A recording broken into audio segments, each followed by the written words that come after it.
नमस्कार, मैं हूं संदीप चौधरी। आज सबसे बड़ा संडे स्पेशल, सबसे बड़ा सवाल संडे स्पेशल में हम बात करेंगे कुछ स्पेशल लोगों की, वेरी इंपॉर्टेंट पर्संस की। दरअसल बचपन से हमें पढ़ाया जाता है all man all people are born equal.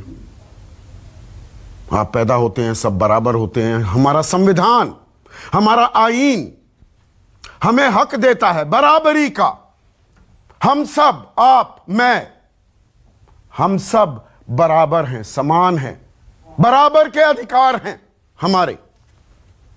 लेकिन ये सब कहने के लिए है, ये किताबी बातें हैं। हकीकत ये है, और कड़वी हकीकत है ये, आजादी मिलने के 74 साल बाद भी देश दो तबकों में बटा हुआ है। दीवाने आम, आप, मैं, हमारे जैसे लोग दीवाने आम लोग हैं। कैटल क्लास भी कहा जाता है। ढोर डांगर, मवेशी, ये हम हैं। हमारे पैसे से ही सरकार चलती है, हम टैक्स देते हैं। हमारे बटन दबाने से ही लोग विधायक, सांसद, मंत्री, मुख्यमंत्री, प्रधानमंत्री, राष्ट्रपति बनते हैं। बस वहीं पर जो जनता जनार्दन हमें कहा जाता है ना, हमारा रोल खत्म हो जाता है। और दूसरा तबका तब प्ले में आता है। यह है दीवाने खास लोग, सत्ता पर काबिज लोग, हमारे मंत्री, हमारे सांसद, हमारे विधायक, हमारे नौकरशाह। नौकरशाह का मतलब होता है नौकर, वो आपकी सेवा के लिए नियुक्त होते हैं। लेकिन वो नौकर कम और शाह, राजा ज्यादा दिखाई देते हैं। बहुत लंबी फेहरिस्त है इस देश में ऐसे राजाओं की। तो आज हम इसके बारे में बात क्यों कर रहे हैं? बात इसलिए कि परसों देर शाम कानपुर में एक 50 वर्षीय महिला वंदना मिश्रा ने दम तोड़ दिया। तो आप कहेंगे, अरे हर रोज लोगों की मौत होती है, इसमें क्या बड़ी बात, ऐसी भूमिका क्यों बांधी जा रही है? यह मौत कानपुर में हुई। क्यों हुई? क्योंकि ट्रैफिक रोक दिया गया था। ट्रैफिक क्यों रोका गया? क्योंकि महामहिम राष्ट्रपति रामनाथ कोविंद एक स्पेशल ट्रेन के जरिए अपने गांव जा रहे थे। तो जब ट्रेन गुजर रही थी कानपुर से, नंदलाल चौराहे और गोविंदपुर फ्लाईओवर के बीच, यहां ट्रैफिक रोक दिया गया। पुल था, एक फ्लाईओवर था, उसके नीचे से ट्रेन जानी थी। अब महामहिम जा रहे हैं, उनकी जान को कोई खतरा नहीं होना चाहिए, तो ऐसे इंतजामात किए गए। इतनी चुस्त दुरुस्त थी पुलिस कि वहां पर ट्रैफिक रोक दिया गया। परिंदा भी पर नहीं मार सकता था। एक एम्बुलेंस में मौजूद थी वंदना मिश्रा, कोविड से रिकवर कर रही थी। सांसें उखड़ने लगी, तबीयत बिगड़ने लगी। घर वाले अस्पताल लेकर निकल पड़े। 20-25 मिनट का वो रास्ता था। ट्रैफिक में फंस गई, तबीयत और बिगड़ी। 2 घंटे लग गए अस्पताल पहुंचने में। और अस्पताल पहुंचकर वंदना मिश्रा ने दम तोड़ दिया। उसके बाद कानपुर के जो पुलिस कमिश्नर हैं, उन्होंने बाकायदा एक ट्वीट किया, माफी मांगी। वंदना मिश्रा के निधन के लिए कानपुर नगर पुलिस और व्यक्तिगत रूप से मैं क्षमा प्रार्थी हूं। सुरक्षा के लिए नागरिकों को दिक्कत ना हो, मेडिकल आपात स्थिति में तो बिल्कुल भी नहीं। व्यवस्था सुधारने के लिए कदम उठाए जा रहे हैं ताकि ऐसी पुनरावृत्ति ना हो। निर्देश से अधिक समय पर और समय तक ट्रैफिक रोकने पर एसआई सुशील कुमार और 3 मुख्य आरक्षियों को निलंबित किया गया है। अब ये देखिए, एक एसआई और 3 कांस्टेबल्स को निलंबित कर दिया गया। अरे ड्यूटी ज्यादा बजा दी, इतना तकड़ा आदेश थोड़ा दिया था हमने। राष्ट्रपति रामनाथ कोविंद ने भी संवेदनाएं जाहिर की, परिवार के साथ प्रशासन के लोग अंतिम संस्कार में भी शरीक हुए। लेकिन क्या वंदना मिश्रा वापस आ जाएंगी? और यह बात सिर्फ वंदना मिश्रा की नहीं है, ये आप, मैं, हम सब हर रोज भुगतते हैं। ये जो वीआईपी हैं, सड़कों से लेकर, ट्रेन में रिजर्वेशन से लेकर, अस्पतालों में भर्ती होने से लेकर, फ्लाइट में टिकट बुक कराने से लेकर, हर जगह तू जानता नहीं मैं कौन हूं, यह जो मानसिकता है यह हर जगह हावी है। पुलिस के लाव लश्कर के साथ तमाम लोग ऐरे गहरे नत्थु खैरे घूमते हैं अपना रसूख दिखाते हुए, और यह तब जबकि 19 अप्रैल 2017, आज से 4 साल पहले सरकार ने संकल्प लिया था, शपथ ली थी कि वीआईपी कल्चर को हम खत्म कर देंगे। और 1 मई से एम्बुलेंस, फायर ब्रिगेड और पुलिस के लिए बत्ती का ही चलन रहना था। लाल बत्ती पूरी तरह से खत्म कर दी गई। अच्छा कदम था, लेकिन यह लाल बत्ती तो हट गई, वीआईपी कल्चर जस का तस है। और आप मुझसे यह बेहतर जानते हैं, आधिकारिक तौर पर कहने के लिए भारत में 230 वीआईपीज हैं। 130 करोड़ लोगों में 230 बहुत छोटा सा नंबर लगता है, लेकिन थोड़ा सा आंकड़ों को खंगालेंगे, जो मेरी आदत है, फितरत है, और मेरी रिसर्च टीम कमाल का काम करती है। आज की तारीख में 19,000 से भी ज्यादा, एग्जैक्ट आंकड़ा बता देता हूं, 19,467 लोग ऐसे हैं जो पुलिस के इस लाभ लश्कर के साथ घूमते हैं, Z+Z Y कैटेगरी। 19,467 लोग हैं, और इनकी तीमारदारी के लिए, इनकी जान बचाने के लिए 66,043 पुलिसकर्मी तैनात रहते हैं। 66,043 पुलिसकर्मी, जबकि पूरे देश में आप पाएंगे जो पुलिस, और इनका खर्च हम उठाते हैं, इस बारे में कोई कंफ्यूजन ना रखिएगा, आपके मेरे पैसे से ही यह पूरा सरकारी अमला चलता है। गृह मंत्रालय का बजट 2021-22 1,66,000 करोड़ हम देते हैं अपनी जेब से, और ये 19,467 लोग ये वीआईपी बने घूमते हैं।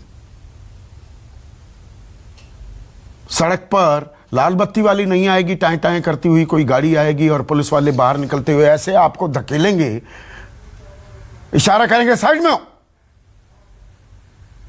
मानो हम कीड़े मकोड़े हैं। अस्पताल में वीआईपीज के लिए बेडों का इंतजाम रहेगा। एम्स में आपकी भर्ती नहीं हो सकती, लेकिन वीआईपीज के लिए हमेशा बेड उपलब्ध होंगे।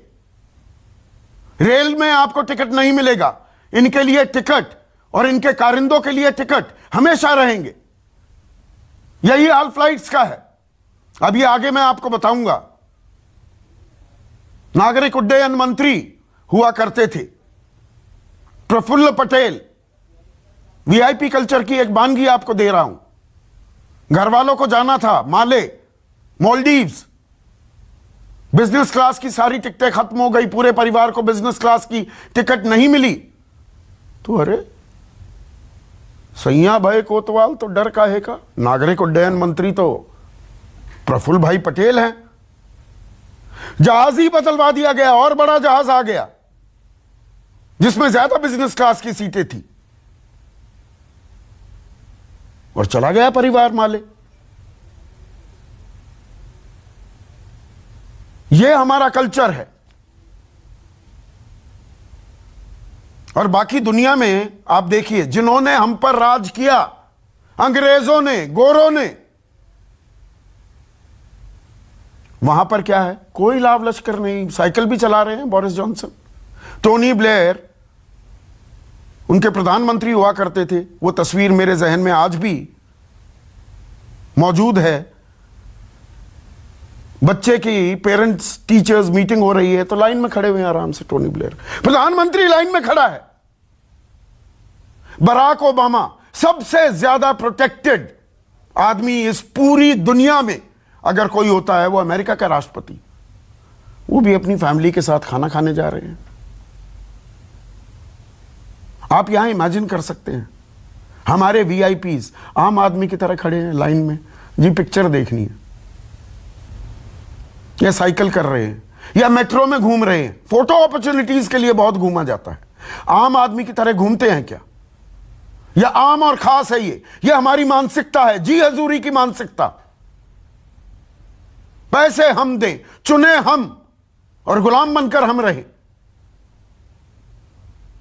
और वीआईपी कल्चर फलता फूलता रहेगा देश में आजादी के 74 साल बाद भी। ऐसे में आज का सबसे बड़ा सवाल, कब खत्म होगा वीआईपी कल्चर? सही मायने में लोकतंत्र, प्रजातंत्र, जमहूरियत कब कायम होगी? और आम आदमी is equal to cattle class. अभिशप्त हैं हम। आम आदमी की बात कर रहा हूं। चर्चा में मेरे साथ बीजेपी की राष्ट्रीय प्रवक्ता, लोकसभा सांसद हैं, नौकरशाह रह चुकी हैं। मैंने नौकरशाहों का जिक्र किया। ये आपत्ति दर्ज करा सकती हैं और मैं इनकी आपत्ति सुनूंगा, लेकिन मैं अपने बयान पर कायम हूं कि नौकरशाह नौकर कम और राजा शाह ज्यादा है। मेरे साथ कांग्रेस की तरफ से आचार्य प्रमोद कृष्णम, वैसे सिक्योरिटी डिटेल लेकर, सुरक्षा कवच लेकर ये भी घूमते हैं। राइट टू इंफॉर्मेशन एक्टिविस्ट हैं, सबसे बड़े एक्टिविस्ट हैं, कारोबारी भी हैं, आम आदमियों के सरोकारों के सवाल उठाते रहते हैं लगातार। सुभाष चंद्र अग्रवाल मेरे साथ, वरिष्ठ पत्रकार, सत्यहिंदी.com नाम का डिजिटल प्लेटफॉर्म चलाते हैं, आशुतोष चर्चा में हैं। और Vikram Singh, one of the finest police officers the country is had, DGP रह चुके हैं उत्तर प्रदेश के।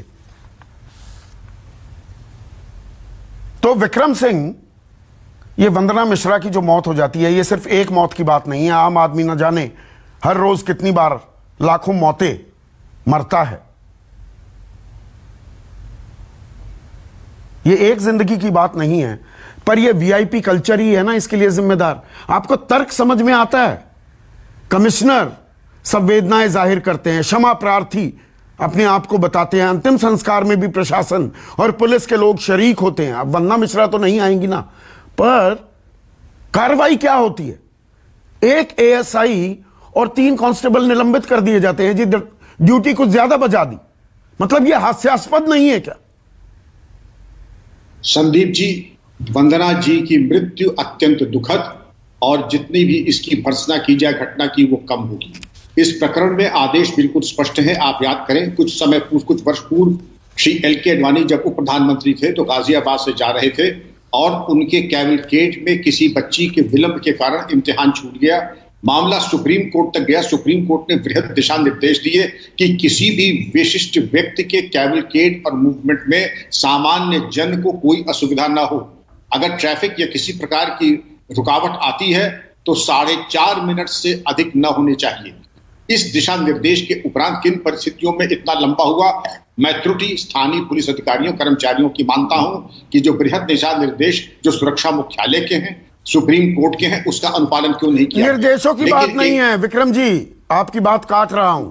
यह सवाल मानसिकता का है क्या? अभी भी जी हजूरी कल्चर है। आजादी के 74 साल हो गए, कुछ हुक्मरान हैं और बाकी आम आदमी हैं, बाकी गुलाम हैं। अरे भाई, राजा साहब जा रहे हैं। यह प्रधानमंत्री या राष्ट्रपति या उपराष्ट्रपति की बात नहीं है। मैं जानता हूं कायदे को।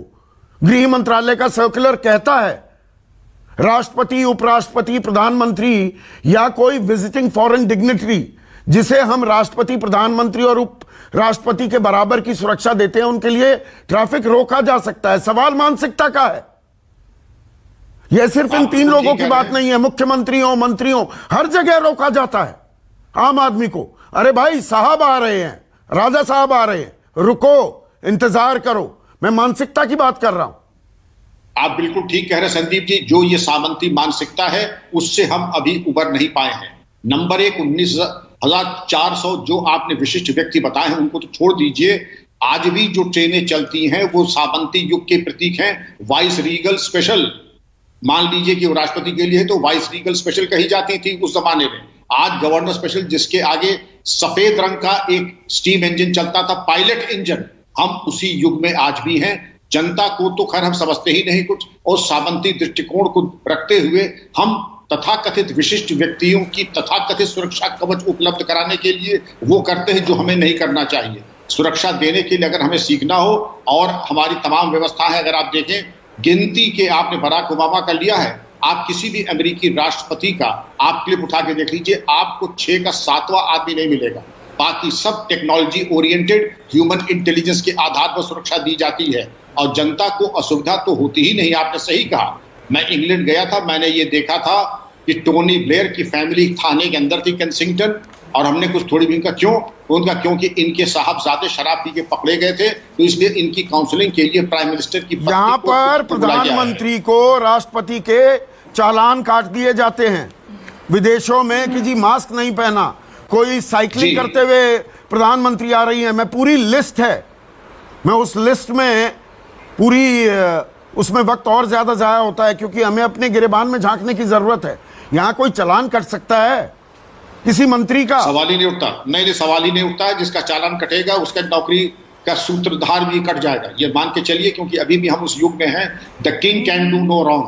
और जो सामंती सोच है, टोल प्लाजा पर हेकड़ी दिखाने के लिए विधायक, अरे हमने चुना है भैया, हजारों विधायक हैं देश में। अरे जानते नहीं मैं कौन हूं, मुझसे टैक्स लोगे, मैं टोल दूंगा। बाप का राज समझ रखा है। मैं बहुत ही कड़े शब्दों का इस्तेमाल कर रहा हूं। बाप का राज समझ रखा है व्यवस्था को। नहीं, कड़े शब्दों का बिल्कुल इस्तेमाल संदीप जी आपको करना भी चाहिए, क्योंकि ये सामंती युग का जमाना चला गया। आपने सही कहा कि हमारे आपके सामान्य जन के जो कर दाता हैं उन्हीं के कर से सबकी तनख्वाहें जाती हैं। पुलिस विभाग का जो आपने कहा 2.25 लाख करोड़ का बजट, वो भी करदाताओं के ही माध्यम से जाता है। और कम से कम आप कोई अतिरिक्त सम्मान न दें, लेकिन कम से कम एक सामान्य सम्मान जो होता है एक नागरिक का, वो तो दें। कम से कम मानवाधिकार का हनन तो न करें, कम से कम उनका अपमान तो न करें, उनको पीड़ा तो न दें। इतनी अपेक्षा एक लोकतांत्रिक स्वतंत्र देश में जरूर की जाती है। वीआईपीज के लिए औसतन एक वीआईपी पर 4 पुलिसकर्मी, आम आदमी के लिए 511 लोगों पर 1 पुलिसकर्मी, और पैसा हम भरे। एक बड़ा प्रतिशत हमारे पुलिस बल का 30% रिक्तियां अगर निकाल दें तो 40% पुलिस बल लगता है केवल तथाकथित विशिष्ट व्यक्तियों की सुरक्षा में। आप देखें 70% पुलिस बल तो हमारा बिल्कुल ही एक निष्प्रयोजन के कार्यों में करीब करीब लगा हुआ, जिसका समायोजन बहुत आवश्यक है। ये जरूरी है, आपने सही कहा।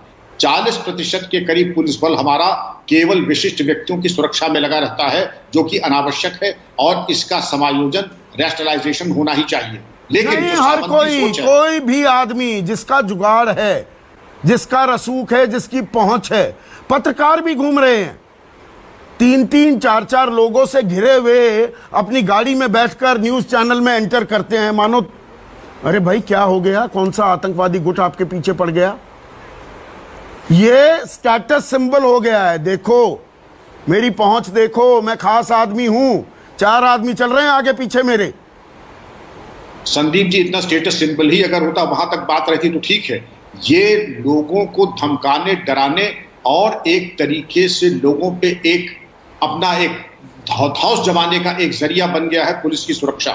वही इसके ऊपर लगती है कि हमें वर्दीधारी दिए जाएं, हमें सरकारी खर्चे पे दिए जाएं, व्यक्तिगत खर्चे के ऊपर कोई सुरक्षा लेना नहीं चाहता, सब चाहते हैं सरकारी खर्चे पे सुरक्षा मिले। और ये सिर्फ बात पुलिस की नहीं है, ये तो दिखाने के लिए कि जी पुलिसकर्मी आगे पीछे चल रहे हैं, गार्ड्स व बंदूकधारी पुलिस वाले आपकी सुरक्षा कर रहे हैं। सुभाष चंद्र अग्रवाल, और मैं आपका धन्यवाद देना चाहूँगा कि आपने वक्त निकाला, कार्यक्रम में आए, और आपको सलाम भी है आपके जज्बे को, जिस तरह से आप हमारी व्यवस्था का पर्दाफाश करते रहते हैं। पर कुछ बदला है क्या? 1 मई 2017 से लाल बत्ती तो चली गई, वीआईपी कल्चर खत्म हो गया क्या, या ये और मजबूत हो गया है? ऐसी जड़ें, ऐसा बरगद का पेड़ है, व्यवस्था को खोखला कर रहा है, लेकिन इसकी पहुंच बढ़ती जा रही है। संदीप जी, आपने अपने प्रारंभ में इतना सब कुछ कह दिया कि हमारे लिए कुछ कहने को छोड़ा नहीं, रही सही कसर विक्रम जी ने पूरी कर दी। आपने प्रफुल्ल पटेल जी की जिस बात का जिक्र किया, वो मेरी आरटीआई का खुलासा था। अब मैं आपको बताऊं, मेरे को तो ब्लैकमेलर तक राज्यसभा में एक सांसद ने कह दिया, पर मेरी ताकत नहीं है कि उस राज्यसभा सांसद का खुल के नाम ले सकूं, क्योंकि मेरे ऊपर फिर पार्लियामेंट्री प्रिविलेज आ जाएगी। जब मैंने पार्लियामेंट हाउस की कैंटीन्स की सब्सिडी का इशू उठाया, तो राज्यसभा के एक सांसद ने राज्यसभा में किस हैसियत से कह दिया कि ये तो एक ब्लैकमेलर ने आरटीआई लगाई थी। और रेलवे का आप सुनिए हाल, मैंने इस पे भी आरटीआई लगाई, और मैं अपने केंद्रीय सूचना आयुक्तों का बहुत बहुत धन्यवाद करता हूं। उन्होंने संवेदनशीलता समझते हुए ऐसे ऐसे ऑर्डर दिए। उन्हें it is right to information, not right to action, पर उन्होंने उनकी कॉपीज जो थी ऑर्डर्स की, रिकमेंडेशंस के साथ संबंधित अधिकारियों को भेजी। तो देखिए, पार्लियामेंट्री हाउस की जो कैंटीन्स की सब्सिडी खत्म हुई। एक मैं आपको और उदाहरण दे रहा हूं कि जब भी किसी सांसद को अपने क्षेत्र से दिल्ली आना होता है, तो वो अधिकतर क्या करते हैं कि जितने भी 2-3 दिनों की ट्रेन उस इलाके से चलती हैं, सबकी फर्स्ट क्लास एयर कंडीशन में एक बर्थ रिजर्व करा देते हैं। एक क्या, दो भी, कारिंदे भी साथ में होते हैं। हाँ, बिल्कुल आपने सही कहा। हाँ। और वो इसलिए क्योंकि अब वो एक ही बर्थ पे ट्रेवल करेंगे, बाकी जो है अनअवेल्ड जितने भी जो उनकी बर्थ्स हैं, उनका पैसा लोकसभा या राज्यसभा सचिवालय भरता है। तो ये हाल चल रहा है। और अब अच्छी बात है कि अब जब ये मैंने आरटीआई लगाई और इसमें उस समय के जो सूचना आयुक्त थे श्री विमल जुल्का ने जो ऑर्डर दिया, रिकमेंडेशन दी, उसके बाद अब मेरे को पता लगा है कि मिनिस्ट्री ऑफ पार्लियामेंट्री अफेयर्स और मिनिस्ट्री ऑफ रेलवेज मिलकर कोई ऐसा सॉफ्टवेयर डेवलप कर रहे हैं कि जिससे इस तरीके का जो पैसे की बर्बादी, जनता के पैसे की बर्बादी है, वो रुक जाएगी। नहीं तो होना ये चाहिए था कि जितनी अनअवेल्ड जर्नी हो, उन सबका पैसा जो है उनकी तनख्वाहों में से काट लिया जाता। वो तरीका था। आज क्या है, बिजनेस क्लास में क्यों चलते हैं हमारे सांसद? जो देश की सबसे बड़ी प्राइवेट एयरलाइन है, उसमें तो बिजनेस क्लास होती ही नहीं। तो इकोनॉमिक क्लास में क्यों नहीं चलते? पर नहीं, उन्हें मिली हुई है सुविधा। अभी मैं कुछ साल पहले की बात है कि हमारी एक सांसद थी, वो इस बात पे अड़ गई कि व्हील चेयर पे ट्रेवल कर रही थी, मैं तो फ्रंट रो में ही बैठूंगी, जबकि जो एयर सेफ्टी नॉर्म्स हैं वो ये कहते हैं कि व्हील चेयर वाला पैसेंजर जो है वो इमरजेंसी रो में नहीं बैठेगा, फ्रंट सीट इमरजेंसी रो होती है। मतलब हर चीज में अड़बाजी। नहीं, आप फ्लाइट में घुसिए सुभाष जी, और जब भी आप फ्लाइट में घुसेंगे तो पहली रोज पर अमूमन, मैं कहूंगा हमेशा, वो कोई सांसद, कोई मंत्री बैठा हुआ मिलेगा। आम आदमी फ्रंट रो पर नहीं बैठ सकता जी, पैर फैलाकर आप नहीं बैठ पाएंगे, वो सीट अवेलेबल ही नहीं होगी। हाँ, तो इस तरीके की हमारे यहाँ मानसिकता चल रही है। मेरे को एक देश का नाम नहीं याद आ रहा, वहां के सांसदों ने भारत का उदाहरण देते हुए अपने प्रधानमंत्री से ये कहा, जैसे भारत में सांसदों को सुरक्षा मिलती है ऐसे हमें भी मिले। वहां के प्रधानमंत्री ने बड़ा बढ़िया जवाब दिया। अच्छा, वहां के प्रधानमंत्री ने जवाब बड़ा बढ़िया दिया। वो कहते हैं कि if you are so serious about your security, then for God sake do not contest elections. मैं देखता हूं यहाँ पे उत्तर प्रदेश में मैं देखता था मुख्यमंत्री जो है, जो पुराने मुख्यमंत्री होते थे वो उन्हें भी देखता था, इतने सारे ब्लैक कमांडोज की फोर्स के साथ घिर के चलते थे कि हमें देख के ताज्जुब होता था कि इन्हें किस चीज नहीं, की आप ही की सुरक्षा आरटीआई है। पर मेरे ख्याल से सुप्रीम कोर्ट में सुनवाई हो रही थी, 2013-14 की बात है। हरीश साल्वे भी उसमें शरीक थे। हरीश साल्वे ने कहा मेरी कॉलोनी में पंजाब नंबर की गाड़ियों में, वहां पर 6-6 गाड़ियों में बंदूकधारी पुलिस वाले मौजूद हैं। ये law and order is a state subject. Punjab police वाले हथियारबंद पुलिसकर्मी मेरी कॉलोनी में क्या कर रहे हैं? पता लगा जी कोई रसूखदार आदमी है, उसको सिक्योरिटी मिली हुई है। ये तो चल रहा है ना, खुला खेल चल रहा है। मैं एक कांग्रेस सांसद की हत्या इसलिए कर दी गई कि उनकी सुरक्षा में तैनात, पुराने बात बता रहा हूं, इस समय की नहीं, जब वो रूलिंग पार्टी थी, तो उनकी सुरक्षा में तैनात जो सुरक्षा कर्मी थे उन्हें सब्जी लेने भेज रखा था। ये तो हालत है, इन्हें सुरक्षा चाहिए नहीं, इन्हें सिर्फ स्टेटस सिंबल चाहिए। और आपने अमेरिका का उदाहरण बड़ा अच्छा दिया। वहां पर एक जो भूतपूर्व राष्ट्रपति है उसे नौकरी करते हुए देखा जा सकता है, खेत में ट्रैक्टर चलाते हुए देखा जा सकता है, और वहां पे कोई सुविधा नहीं है इसके अतिरिक्त। नहीं, यहाँ तो मकान मिलेगा। उन्हें मैक्सिमम क्या मिलता है, लास्ट ड्रॉन सैलरी का आधा पेंशन के तौर पे मिलता है बस। और छोड़कर चले जाते हैं, यहां पर छोड़कर नहीं जाते, पहले दूसरा मकान तैयार करा दिया जाता है भाई। Politicians in India never retire. और पब्लिक का, हमारा, आपका पैसा उन पर खर्च होता रहेगा ताउम्र। बिल्कुल। आप 4 दिन के लिए भी सांसद विधायक बने तो आपकी पेंशन बंद गई। यहां पर सर्विस 35 साल की पूरी नहीं हुई, पेंशन पूरी नहीं बनेगी। गलत कह रहा हूं सुभाष जी? बिल्कुल। इन्होंने सरकारी कर्मचारियों की पेंशन तो कर दी बंद, अपनी क्यों नहीं करते? हाँ, विधायक सांसद ना जी। और कितनी बार जो है हमारे उस समय के तत्कालीन लोकसभा अध्यक्ष थे सोमनाथ चटर्जी साहब, प्लानिंग कमीशन, कितनों ने कहा कि जो MPLAD स्कीम है उसका दुरुपयोग होता है, इसे बंद कर देना चाहिए। नहीं बंद होती क्योंकि ये एक एक्सक्लूसिव क्लब है। बस ये एक एक्सक्लूसिव क्लब है। अपराजिता सारंगी, आप रूलिंग क्लास हैं और आप अपने हितों को साधने के नए नए तरीके इजाद कर लेते हैं। लाल बत्ती कल्चर कहने को 1 मई से खत्म हो गया, 19 अप्रैल को ही वो ऑर्डर हो गया था पारित, कैबिनेट ने फैसला ले लिया। पर रूलिंग एलीट्स तो आप अपनी सुविधाएं, अपनी सुरक्षा का पूरा इंतजाम करके रखते हैं। गलत कह रहा हूं?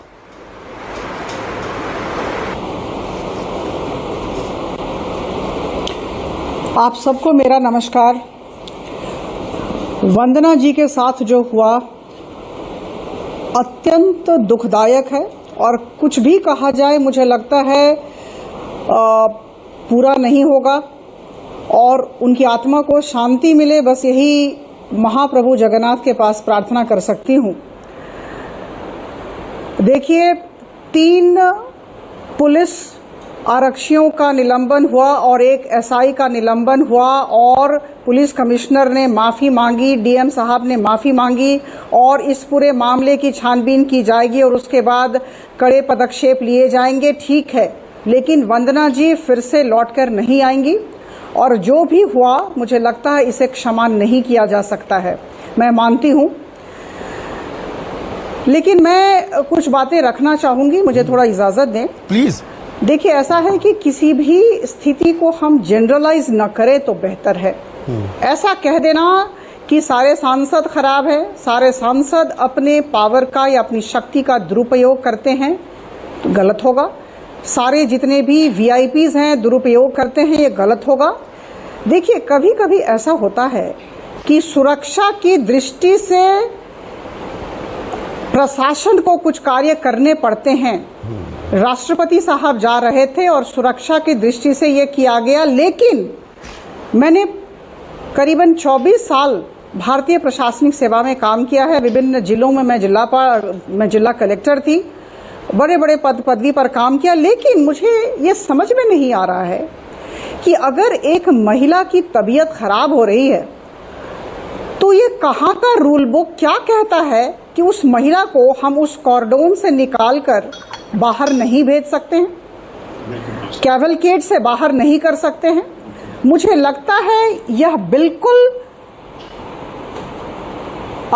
इररिस्पॉन्सिबल बिहेवियर है, उत्तरदायित्व के बोध का अभाव है। जो भी पुलिसकर्मी वहां थे उनकी पूरी की पूरी गलती है, ये त्रुटि है और इसे क्षमा नहीं किया जा सकता है। मैं आप सबको कहना चाहती हूं कि बहुत सारे ऐसे सिचुएशंस, बहुत परिस्थितियां ऐसी आती हैं जब हम किसी भी समझ लीजिए स्कीम का इम्प्लीमेंटेशन करते रहते हैं, कार्यान्वित करते रहते हैं और कुछ ऐसे एबरेशंस आते हैं तो हमें उस समय कॉमन सेंस के साथ काम लेना पड़ता है और हमें थोड़ा सा ढील देना पड़ता है और वहां जो कार्यरत अधिकारी है उनका दायित्व बनता है। तो मुझे लगता है नहीं, मैं प्रोसीजर माइनर डिटेल्स में नहीं जा रहा हूं। सख्त कार्रवाई की जाए, जो भी है वहां जो अभी तफ्तीश होगी और कार्रवाई की जाए, जरूर हो, कार्रवाई होती रहती है, एक्शन लिया जाए। लेकिन एक्शन भी लिया जाएगा। मेरा सवाल ये नहीं है, संदीप जी, फिर एक मिनट अपराजिता, मेरा सवाल ये नहीं है और मैं ये बिल्कुल ये नहीं कह रहा हूं कि सारे सांसद खराब हैं या वो बेजा इस्तेमाल कर रहे हैं। मेरा सवाल मानसिकता का है। ये स्टेटस सिंबल का हमारी आदत हो गई है। एक रूलिंग एलीट है, बाकी आम आदमी है, कैटल क्लास है। ये हमारी कड़वी हकीकत है। 74 साल बाद भी ये नहीं बदला है। ये मानसिकता का ही परिचायक है कि कानून, अरे भाई कहा गया कि आप एहतियात बरतिए, सुरक्षा के इंतजामात कीजिए, मां महिम आ रहे हैं, उनकी रेलगाड़ी क्रॉस करेगी, पर उस आदेश के मतलब ये होते हैं जी राजा साहब आ रहे हैं, सब कुछ रोक दो। मेरा सवाल मानसिकता का है। यहां सब बराबर नहीं है अपराजिता, कड़वी हकीकत ये है, कुछ लोग खास हैं। मैं मानती हूं, लेकिन देखिए, मैं मानती हूं कुछ लोग खास हैं। मैं वीआईपी कल्चर का समर्थन नहीं कर रही हूं, लेकिन मैं कह दूं कि हमारे बीच बहुत सारे ऐसे लोग हैं जो सेवक और सेविका की मानसिकता को लेकर भी काम करते हैं। नहीं, मैं उसको डिनाई नहीं कर रहा हूं कि सब लोग खुद को खास समझते हैं, ये बिल्कुल गलत है, निराधार है। मुझे लगता है जो ये कुछ जो हमने गाइडलाइंस जारी किए कि रेड लाइट नहीं लगेगा, इस तरह की बातें जो हुई हैं, मुझे लगता है जितनी मेरी अभिज्ञता है मैं उसके आधार पर कुछ कहना चाहती हूँ। योजनाएं बहुत बनती हैं, पॉलिसीज बहुत बनते हैं, कार्यान्वित नहीं होते हैं। देखिए, कार्यान्वयन पर हम सबको ध्यान देना होगा। यह मिलित उद्यम होना चाहिए कि जो लिख कर आया वो कार्यान्वित होता है क्या, और निश्चित तौर पर मानसिकता है। नहीं, वही तो बात है ना। देखिए, आपने कहा अपराजिता, की बात होती है, कई जिलों की, कहीं बहुत जगह पर मानसिकता की बात होती है। मैं मानती हूँ, अपने 24 साल के मानसिकता की बात होती है। हाँ, आप अपने 24 साल के करियर में आप कई जिलों की कलेक्टर रही। अब मुझे ये बताइएगा, मैं आपका उदाहरण की बात नहीं कर रहा हूं, मैं आप पे ना कोई निजी टिप्पणियां आक्षेप कर रहा हूं, पर कोई भी जिला कलेक्टर जी दौरे पर निकला तो कलेक्टर साहब निकले हैं, सड़कें खुल जाएंगी, सारे इंतजामात हो जाएंगे, and we start liking it also. अरे भाई, आईएएस किस लिए बने? बड़े साहब की तरह बर्ताव नहीं हुआ तो इतनी पढ़ाई लिखाई क्यों की? We also start loving it and then we become a part of the system. Ravi, Chhattisgarh में कलेक्टर साहब का हाल देखा तो था। हाँ, उसने मोबाइल उठा के फेंक दिया। मैं मानती हूँ कि वीआईपी कल्चर नहीं होना चाहिए। हम मानती तो हैं, पर नियमों में सर बीच में यहाँ मैं मानती हूँ कि वीआईपी कल्चर नहीं होना चाहिए। हमें अपनी मानसिकता में परिवर्तन लाना है, मैं मानती हूँ। ये आप मानती हैं। आचार्य प्रमोद कृष्णम, ये देखिए, एक नौकरशाह, एक फॉर्मर नौकरशाह ये कह रही हैं, और मैं एक वो बात तो भूल गया था, मैंने टिप्पणी की थी उस पर, आपको आपत्ति तो नहीं अपराजिता, कि नौकरशाह नौकर कम, शाह ज्यादा हैं, नौकरशाह राजा हैं और नेताओं को भी सिखाते हैं राजशाही कैसे करनी है। बिल्कुल आपत्ति नहीं है, बिल्कुल आपत्ति नहीं है, आपने सही कहा। आचार्य प्रमोद कृष्णम, आपने सही कहा। सिर्फ ये कहना है कि बहुत लोग हैं जो सेवक सेविका की मनोवृत्ति के साथ भी काम करते हैं। बिल्कुल मानता हूं, पर यहां पर दिक्कत यह है आचार्य प्रमोद कृष्णम कि भाई अगर एक राजनेता गया अपने इलाके में, और आप तो राजनीति में हैं, और वो एक साधारण सी गाड़ी में अकेला खुद गाड़ी चलाते हुए चला गया, तो मतलब लोग भी, मैं आम आदमी की भी बात करूंगा, इस कैटल क्लास की भी, वो कहेंगे अरे इसकी तो कोई जातर ही नहीं, ये कैसा नेता, ना कोई लाव लश्कर, ना कोई गाड़ियों का रेला, ना आगे बंदूकधारी। ये है ना हकीकत। तो पूरे मतलब बंदोबस्त के साथ जाओ, थोड़ा रोड़ा होना चाहिए, इलाके में पता लगे नेताजी आए हैं। जी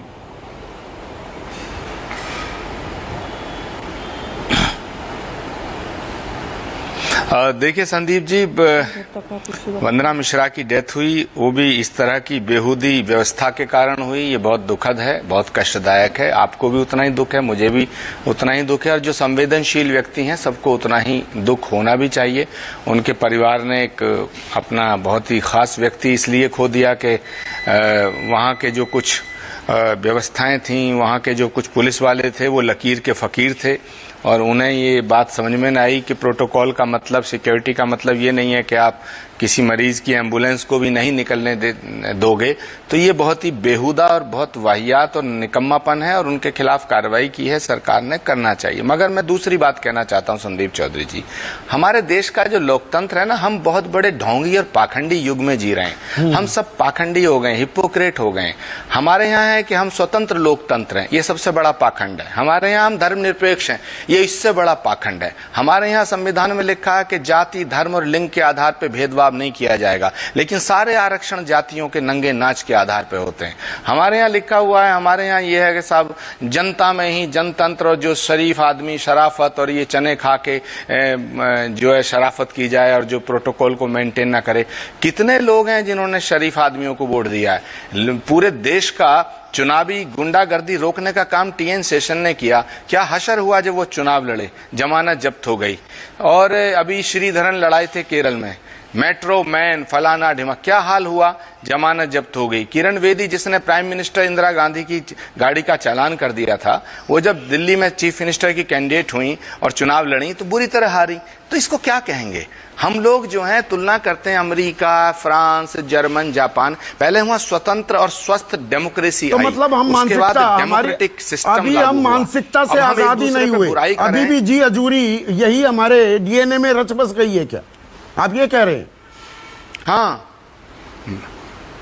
संदीप जी, हाँ संदीप जी, मैं ये कह रहा हूं कि जो कानून बने वो कानून किताब में बन गए और उनका इम्प्लीमेंटेशन, दोनों अलग अलग विषय। संदीप जी, सुरक्षा का अलग विषय है और प्रोटोकॉल का अलग विषय है। आज आप देखिएगा ना, सवाल करिएगा आप गृह मंत्री अमित शाह जी से, उनके चपरासियों को, ड्राइवरों को, रसोइयों को, सबको जेड कैटेगरी की सिक्योरिटी है। वहां टीएमसी के नेता जितने छोड़ छोड़ के बीजेपी ज्वाइन करे बंगाल में, सबको वन लाइन प्रस्ताव हो गया, सबको सीआईएसएफ, सीआरपीएफ। अरे सिक्योरिटी प्रोवाइड उसको थी जो देश के लिए जीता है, मानवता के लिए जीता है, कानून की बात करता है, और उसे कुछ फैनेटिक लोग तो गृह मंत्रालय कहता है अब आचार्य प्रमोद कृष्णन को सुरक्षा की जरूरत नहीं, तो आपने भी तो हो अल्लाह किया था। सुरक्षा के बिना आप भी नहीं चल पाते, रसूख में कमी आ जाती है। नहीं, पहली बात, मेरी सुरक्षा रसूख के कारण नहीं थी, मुझे तो मोदी सरकार में भी सुरक्षा थी, क्योंकि आतंकवादियों की थ्रेट एनआईए से पूछेगा, आरटीआई लगा के पूछेगा, और मेरे को कम से कम 27-28 एफआईआर दर्ज हैं, जो इंटरनेशनल थ्रेट भी आते हैं मुझे, यहाँ के भी आते। मेरी बात छोड़ दीजिएगा, मैं जीऊंगा मरूंगा, मुझे कोई सुरक्षा की वो नहीं है, परमात्मा सबका है और मैं परमात्मा के हिसाब से चल रहा हूं। मेरी सुरक्षा केंद्र सरकार ने नहीं कर रखी है, ना यूपी सरकार ने कर रखी है। मेरी बात छोड़ दीजिएगा, मैं विषय नहीं हूं, बहस का मुद्दा मैं नहीं हूं। बहस का मुद्दा है कि जो कानून किताबों में लिखे हैं और वो जमीन पे उतरते हैं, तब उनमें कितना फर्क आ जाता है। कह देना कि यहां वीआईपी कल्चर खत्म हो गया, बत्ती हटा दी, वीआईपी कल्चर वैसा ही है। कह देना कि हम साहब स्वतंत्र लोकतंत्र हैं, लेकिन जमीन पे लोकतंत्र दिखता नहीं है। हम सबका दोष है और हम सब दोषी हैं। स्वतंत्र न्यायपालिका है? नहीं है, ये झूठ है सबसे बड़ा। स्वतंत्र पत्रकारिता है? नहीं है। एक आप जैसे 1-2 पत्रकार हैं जो हिम्मत कर पाते हैं इस तरह की बात करने की, वरना तो सब मैनिपुलेटेड हैं, सब बिक चुके हैं। ये देश एक अंधेरे की तरफ मुड़ जा रहा है, और ये देश कब तक लोकतंत्र रहेगा, ये देश कब तक स्वतंत्र लोकतंत्र रहेगा, कब बनेगा, ये एक बहुत बड़ा सवाल है। और सबसे बड़ा सवाल जो आपने उठाया है कि हमारी मानसिकता कब परिवर्तित होगी, ये सबसे बड़ा सवाल है। आशुतोष, मतलब 74 साल आजादी, हर साल आजादी का दिवस मनाते हैं, हम आजाद भी हैं क्या? हम सब बराबर हैं क्या? या आम आदमी ये अभिशप्त वर्ग है? संदीप, दो चीजें हैं। पहली बात तो यह है कि हम शायद अपने अंतर्मन में झांकने के लिए तैयार नहीं है। जिस देश के अंदर जातियों के आधार पर लोग वीआईपी माने जाते हैं, कुछ लोग ज्यादा प्रिविलेज्ड होते हैं, कुछ लोग डिप्राइव्ड होते हैं, वहां आप इसकी बात कर रहे हैं कि वीआईपी, हमारे यहां तो कुछ लोग जन्म से वीआईपी हैं। आप और कुछ लोग जन्म से जो है वो कटल क्लास में, और आज से नहीं हजारों साल से कटल क्लास में। इस पे कभी कोई चर्चा हुई क्या इस देश के अंदर? कभी नहीं, किसी ने इस बारे में चर्चा की क्या? कभी चर्चा नहीं की। एक बाबा साहब अंबेडकर थे जिन्होंने इस सवाल को उठाया था, और बाबा साहब अंबेडकर को इस देश के चुनाव ने किस तरीके से हरा दिया ये सबको मालूम है। बाबा साहब अंबेडकर जब इस देश के अंदर चुनाव नहीं जीत सकते, जिनके नाम पर आज सरकारें हैं, सरकारें राजनीति करती हैं, जिनके नाम पर न जाने क्या क्या स्मारक बनाने की बात की जाती है, आपको तो अच्छी तरीके से पता, वो चुनाव हार गए थे बुरी तरीके से। तो जहां जन्म के आधार पे वीआईपी होना तय होता है, और जहां जन्म के आधार पे तय होता है कि आप दलित हैं, आप पिछड़े हैं, तो उस देश के अंदर आप ये बहस आज कर रहे हैं कि अभी भी हमारे यहां लोकतंत्र पूरी तरीके से है, अभी भी नहीं है। आप बात कर रहे हैं सामंतवाद की, हम तो सामंती हजारों साल से हैं। तो पहली बात तो ये। दूसरी बात, कितना बड़ा पाखंड कानपुर के शहर में हुआ। किसको सस्पेंड किया? एक एसआई को और 3 हेड कांस्टेबल को। वो बेचारे क्या कर रहे थे? उनको तो हुक्म मिला था, हुक्म बजा रहे थे। भाई, जिस आदमी की जिम्मेदारी प्रधान सुरक्षा की थी, जो इस देश के अंदर सुरक्षा की नीतियां बनाते हैं, जो इनके इंप्लीमेंटेशन के लिए जिम्मेदार हैं, आज तक उनमें से कितने आईएएस और आईपीएस ऑफिसर इस घटना के लिए जेल गए? ऐसी घटना के लिए एक भी आईएएस ऑफिसर जेल नहीं जाता, एक भी आईपीएस ऑफिसर जेल नहीं जाता। कांस्टेबल को सस्पेंड कर देना क्या है? 3 महीने सस्पेंड रहेगा, बेचारा गरीब आदमी के, उसकी सुनवाई भी नहीं होगी। अगर ज्यादा बोलेगा तो उसको डांट फटकार पड़ जाएगी। तो अगर वहां के कमिश्नर साहब अगर जिम्मेदार नहीं है, वो जाके माफी मांग ले रहे हैं, जबकि असली जिम्मेदारी तो उनकी है, कमिश्नर साहब की। और मान लीजिए कमिश्नर साहब की जिम्मेदारी नहीं, क्योंकि वीआईपी सिक्योरिटी है, तो डीजीपी महोदय, क्योंकि किसी न किसी की तो होगी ना, जो 25-30 साल की नौकरी करने के बाद। तो डीजीपी महोदय से क्यों नहीं यह सवाल पूछा जाता कि ये जो महिला की मृत्यु हुई है, ये इसके लिए जिम्मेदार आप हैं या वो हेड कांस्टेबल है? यहां पर भी वीआईपी कल्चर है और कोई सवाल नहीं करेगा। और इस देश के अंदर सबसे बड़ा वीआईपी अगर कोई है आज की तारीख में, मंत्री को छोड़ दिया, मंत्री तो 5 साल बाद रहता चला जाता है, सबसे बड़े वीआईपी आज की तारीख में आईएएस और आईपीएस ऑफिसर्स हैं। उनका कोई कुछ नहीं कर सकता, उनके खिलाफ कोई कानून नहीं चलता। वो सब के सब एक सिंडिकेट की तरीके से काम करते हैं। वो सब के सब एक, कुछ लोगों को छोड़ दीजिए, सब के सब माफिया की तरीके से काम करते हैं। जो सरकार आती है उसके साथ जुड़ जाते हैं और उसके बाद काम करते हैं। कोई इस पर सवाल नहीं खड़ा करता है। तो हम किस दुनिया में रह रहे हैं? मैं आपको बताऊं, 2 साल पहले मैं हेग में था। हेग में वहां पे अचानक मैंने देखा, मैं पार्लियामेंट के आसपास घूम रहा था और वहां पे मैंने देखा कि 4 आदमी चले आ रहे हैं। तो मुझे दिलचस्पी हुई और फिर एक लड़की दौड़ती हुई गई, उसने उसके एक्सक्यूज मी कहा और उनका एक पर्चा दे दिया। तो बाद में मुझे पता चला कि वो जो शख्स को पर्चा दिया वो दरअसल उस देश के प्राइम मिनिस्टर थे और उनके साथ कुछ मंत्री आ रहे थे और वो पैदल चलते हुए चले गए। न कहीं वहां पे किसी तरीके का इंतजाम हुआ और मैं हक्का बक्का देखता रह गया। मैंने कहा हमारा देश होता, देश के प्रधानमंत्री अगर आ रहे होते तो कम से कम 15-20 मिनट पहले से तो मुझे धक्के मार के न जाने कहां फेंक दिया गया होता। और इस लड़की की तो हिम्मत और औकात नहीं होती। तो मैं आचार्य जी की इस बात से पूरी तरीके से सहमत हूं। हम लोग पाखंडी हैं अपने स्वभाव में, हम सही बात कहने के लिए तैयार नहीं है। जिस दिन इस देश के अंदर यह तय हो जाएगा कि जन्म के आधार पे कोई वीआईपी है और दूसरा डिप्राइव, जिस दिन ये खत्म हो जाएगा उस दिन नहीं, आदत हो गई है क्या? देखिए आशु, जो आप बात कह रहे हैं, हमारी आदत हो गई है, मानकर बैठ गए इनमें कुछ खास है जी। चुना हमने और उसके बाद जो आप कह रहे हैं ना, कुछ लोग तो पैदा होते ही खास हो जाते हैं। और बिल्कुल है, ये हकीकत है। परिवारवाद यहां पर चलता रहता है। बाप दादा ने क्या किया उससे भैया मैं तुम्हें खास क्यों मानूं? पर ये एक मिली भगत है क्या हमारी रूलिंग क्लास की? कटिंग अक्रॉस पार्टी लाइंस में कह रहा हूं, सारे आपस में एक दूसरे के इंटरेस्ट को प्रोटेक्ट करते हैं। उन्हीं के बच्चे राजनीति में आएंगे। आप तो परिवारवाद की बात कर रहे हैं। नहीं, मैं पूरा सिस्टम, सिर्फ परिवारवाद की बात नहीं है, पूरा सिस्टम एक दूसरे को बचाता है। मैं जातिवाद की बात कर रहा हूं। यह बहुत कड़वी हकीकत है इस देश की। क्यों कोई आदमी जन्म के साथ ही में एक परिवार में पैदा होना, तो चलो एक अलग सवाल है, ये तो हजारों साल से चल रहा है, इस पे कोई सवाल नहीं खड़ा करता। नहीं, पर ये वेस्टेड इंटरेस्ट, पॉलिटिक्स में आप आए, आपके एक बार आपको ओहदा मिल गया तो आप एक दूसरे को आप लानत मलानत करते रहेंगे पब्लिक कंजम्पशन के लिए, उनको गालियां देंगे, पर हित एक दूसरे के साधे जाते हैं। क्या ये हकीकत नहीं है? उसी से ये वीआईपी कल्चर बना हुआ है। बिल्कुल मैं आपकी राय से सहमत हूं। मैं इस आपकी राय को कंटेस्ट कर ही नहीं रहा हूं। मैं बिल्कुल आपकी राय से सहमत हूं, लेकिन मैं इसकी जड़ में जाना चाहता हूं। और वो जड़ जहां पे है उसको हमें देखना पड़ेगा, समझना पड़ेगा। जिस देश के अंदर समानता का सिद्धांत है ही नहीं, और आज से नहीं, हजारों साल से नहीं है। हम हजारों साल से वीआईपी पैदा कर रहे हैं। इस पर कोई कभी डिबेट नहीं होगी, इस पर कभी बातचीत नहीं होगी। इसलिए हम भले ही आज वंशवाद के नाम पे, किसी और के नाम पे कुछ नए सामंत पैदा हो गए, उस पर अगर बहस करने से कोई फायदा होगा नहीं। फायदा इसलिए नहीं होता क्या सुभाष चंद्र अग्रवाल? छोटा सा कमेंट आपसे चाहूंगा, क्योंकि देखिए ये एक बड़ी कन्वीनियंट सी सेटिंग है ऊपर वालों की। नीचे वाले बेचारे, उनके समझ में नहीं आता, उनको बताया जाता है हम खास हैं, तुम आम हैं, और हमारे साथ ऐसा ही बर्ताव करो।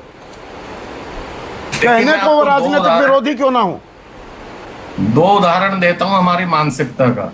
दिल्ली में 2 सड़कें हैं, एक का नाम है श्रीमंत माधव राव सिंधिया मार्ग, एक का नाम है राजमाता विजय राजे सिंधिया मार्ग। ना कांग्रेस ने अपोजिशन की, ना बीजेपी ने अपोजिशन की, जबकि ये टाइटल संविधान से और जबकि उड़ा चुके हैं, कोई नाम नहीं इस्तेमाल कर सकता। ऐसे जो प्रीफिक्स है सामंतवादी, मैं कई बार लिख चुका, आज तक नहीं हटे।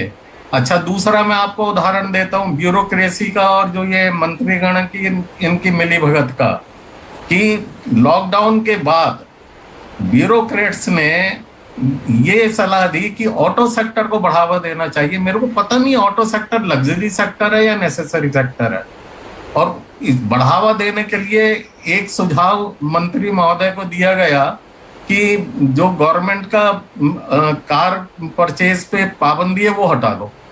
वो किस लिए दिया ब्यूरोक्रेट्स ने? फटाफट सबकी एसयूवीज आ गई। अभी हमने तेलंगाना में सुन लिया कि एडिशनल कलेक्टर रैंक के ऑफिसर को भी 32 एडिशनल कलेक्टर्स को 30-30 लाख रुपए की एसयूवी मिल गई।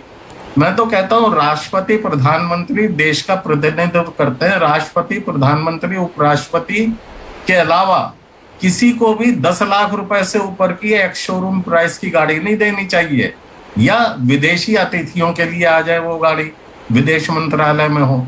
पर हमारे यहाँ तो एकदम ही वो उससे पता लगता है ना, बड़े साहब आ रहे हैं। छोटा सा comment, I run out of time Aparajita, क्योंकि आपकी सर्विस पे यहाँ सवाल उठा रहे हैं सुभाष चंद्र अग्रवाल।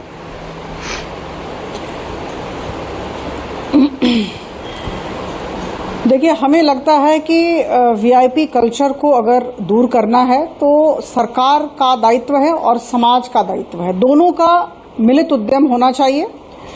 जहां तक समाज की बात है, मुझे लगता है हम सबको स्वयं की मानसिकता को बदलने की जरूरत है। जो जिस तबके के लोग हैं, मैं नहीं कहना चाहती हूं, किसी भी तरह की टिप्पणी नहीं देना चाहती हूं, हम सबको अपनी मानसिकता बदलनी होगी और लिबर्टी, इक्वालिटी और फ्रेटर्निटी के स्पिरिट को लेकर चलना होगा। और इसके लिए मुझे लगता है हमारी सोच में बदलाव आना जरूरी है। आज की तारीख में ये किताबी बातें हैं ना, किताबों में पढ़ने में अच्छा लगता है, किताब में ही बंद है। ये जितने भी वीआईपी कल्चर को दूर करने की दिशा में जो नीतियां हुई हैं, उसका कार्यान्वयन सही हो, एनफोर्समेंट हो, कार्यान्वयन सही हो, मुझे लगता है इस दिशा में सरकार का दायित्व है। तो सरकार और समाज अगर दोनों मिलकर साथ काम करें तो ये वीआईपी कल्चर जरूर जाएगा। अब मैं आखिर में बस एक ही बात कहना चाहूंगा। मेरे मेंटोर हैं, उन्होंने बहुत कुछ सिखाया मुझे जिंदगी में। वो एक उदाहरण दिया करते थे। वो कहते थे कि हम भारतीय जो है ना, हम दरअसल कोकोनट हैं, हम नारियल हैं, ऊपर से हम काले गेहूं हैं, अंदर से हम सफेद हैं, हम गोरे हैं। मानसिकता हमारी अंदर से वही है, वो गोरों वाली, राज करने वाली, बड़े साहब, बड़ा बनने की, उसके लिए सारे तामझाम चाहिए।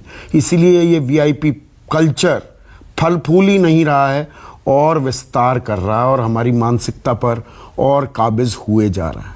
तो कोकोनट बनना हम सभी को, राजनेताओं की बात हो गई, और हम जो ये सब कुछ बर्दाश्त कर लेते हैं एक आजाद भारत में, हमें भी अपनी मानसिकता बदलने की जरूरत है। कोकोनट मत बनिए, सेहत के लिए अच्छा है, कोकोनट की तरह मत बनिए। नमस्कार।